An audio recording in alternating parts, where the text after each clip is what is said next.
Sure. Thank Yeah. you. Okay, so my first question is, could you please introduce your business to us and what inspired your original business idea? Sure. So, Think Impact, we say that we help people practice innovation. And what we mean by that is we offer these experiential learning opportunities for students to live and work in Africa and Latin America through a process that we've developed for people to collaborate on ideas and develop business opportunities. Thank you. Um, And so for the next question, as you mentioned that the ThinkPad, at first it was a non-profit organization, right? But I know that now you turn it into a for-profit. So Correct. can you tell us like how you make that decision? Yeah, so it was a lot of things. The reason I did it is because I wanted the thing to scale.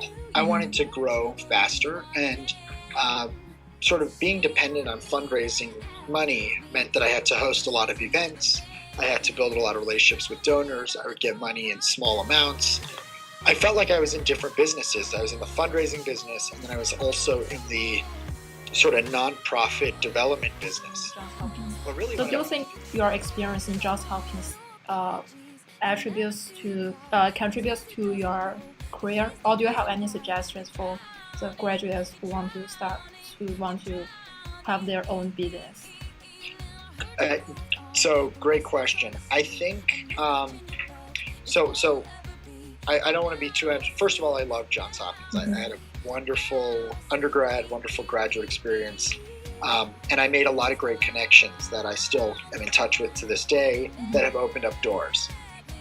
There's a lot of credibility and prestige that comes with the school that also helps me. So when people ask, where did you study, or where did you learn economics or something, and I say Johns Hopkins, it's a stamp of approval. I don't have to worry. I don't have to explain myself ever. But the real key is studying, going to school, in international relations or in finance or in whatever. As long as you're really digesting the material, you will be able to apply it in your career. Starting a business and doing the entrepreneurship thing, such as I have, you don't need a degree at all, right? But if you have the information, if you have that knowledge, it just gives you less to learn on the journey of entrepreneurship. But most of entrepreneurship is about learning by doing. So you're going to make all the mistakes that new entrepreneurs make, whether you have a degree or not. So I would say it certainly gave me better context, and I think about problems differently, and I can write better because of my education. But when it comes to running a business, that's the kind of thing that you have to learn by doing. Okay, thank you. Okay, that's all.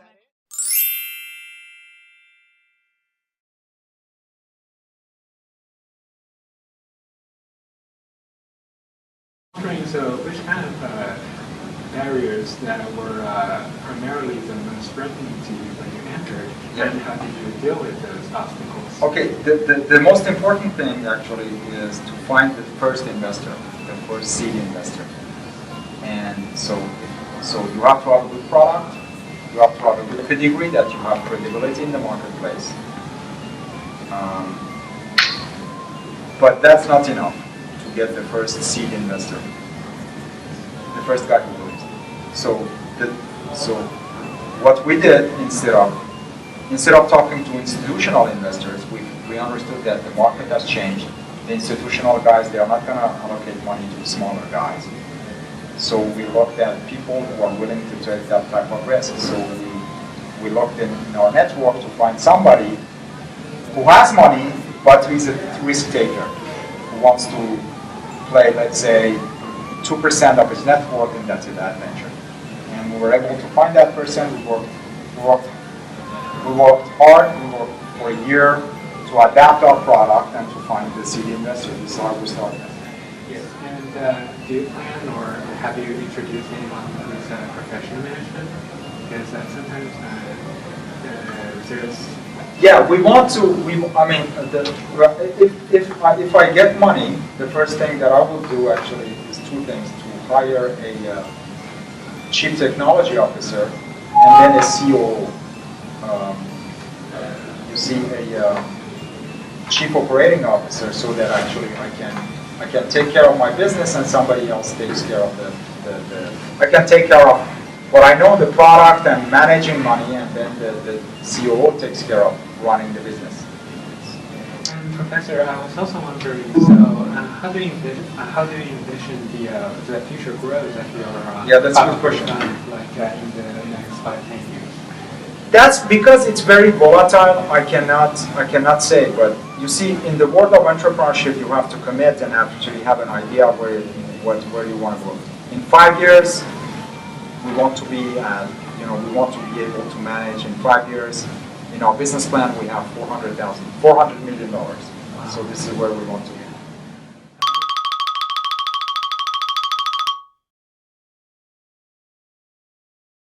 The market, especially in plywoods, that had historically been using resources from some of the island nations like Malaysia and Indonesia, where they're cutting down 200 to 500-year-old trees to manufacture plywood for RV manufacturing and industrial uses. It was our opinion that that was a very short-sighted resource base, and that our customers in our markets really had to focus more on renewable resources and plantation-grown trees and fiber sources that could renew themselves. And so a lot of what we do now is focus on finding resources that are sustainable and renewable and environmentally friendly that we can bring to the marketplace. It's really very difficult for entrepreneurs to get their first funds. How were you able to fund your business at the early stage? A lot of that is just a lot of hard work.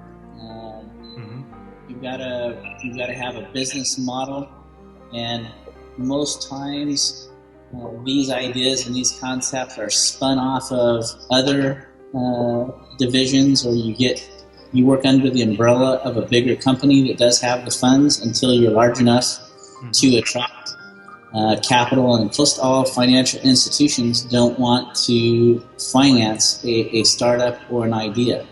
They have to see some momentum, they have to see some proof, they have to have some confidence in your ideas and your plans and your models before they're willing to risk any funds to those projects. So I see a lot of great ideas and a lot of good concepts, but getting them from concept and ideas to a running business, it is very difficult, because you've got to do it in steps.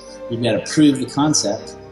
You've got to make sure it's a financially viable model, and it's a lot of baby steps getting to a place where you've got the volume to attract banks and investments to participate in such a large endeavor.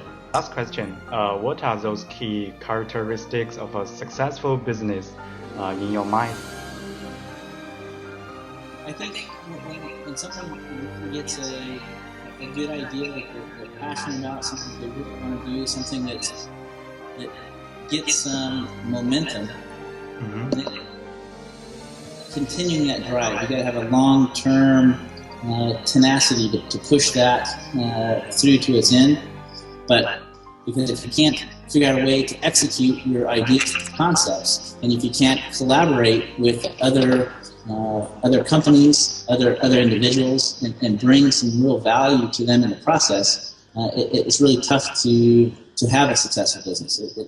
You really got to